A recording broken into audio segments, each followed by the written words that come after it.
By the time this story airs, we will all know the outcome of the 2014 India general election. However, as of this writing, the results are expected to go in the favor of the Bharatiya Janata Party or BJP, a caucus the Infidel has frequently reported on already. The party's candidate for PM, Narendra Modi, has campaigned on a promise to repatriate India's large number of Muslim refugees from neighboring Bangladesh. During a recent speech in West Bengal, Modi said, "The infiltrators have to go, go, and go. Don't you think they have made your life miserable?" Several accused Modi's supporters of responsibility in several vicious attacks, including a recent massacre in Assam, which left several dozen dead. The incident, which was actually 3 separate attacks carried out by militants from the ethnic Bodo community, saw women and children shot and thrown wounded alive into the burning homes. 7 bodies were later found floating down a nearby river as searchers looked for several dozen other missing persons. Despite the obvious connection to Modi, the BJP officially condemns the violence and blames it on the current majority Congress party.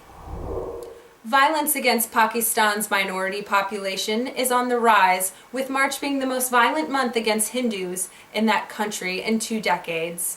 5 Hindu temples were attacked in that month alone, while the total number of such attacks in the previous year was 9. Other minority groups who are the frequent butt of these attacks include Christians and both Ahmadi and Shiite Muslims.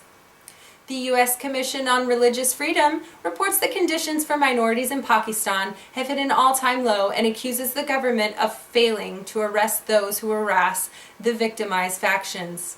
Several accuse the government of Prime Minister Nawaz Sharif of complicity, while others simply suggest that the conservative government is overly tolerant of the violence.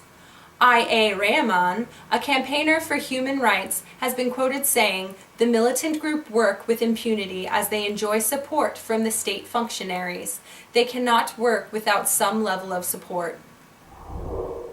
A recent article in the Wall Street Journal reported on the decision by the Chinese Ministry of Civil Affairs to the nation's 650 religious-run orphanages from religiously indoctrinating the children in their care.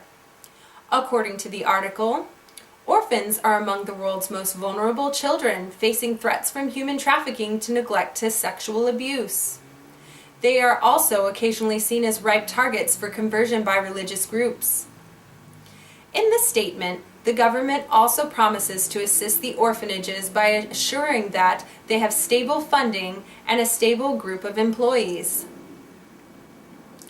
An article in the Chinese government's official news publication, China Daily, quoted a pair of employees of Shaolin Temple in Dangfang, Henan Province, who insisted that wards of their temple have the freedom to choose their own religions and are only encouraged to read the writings of Confucius and learn Shaolin Kung Fu.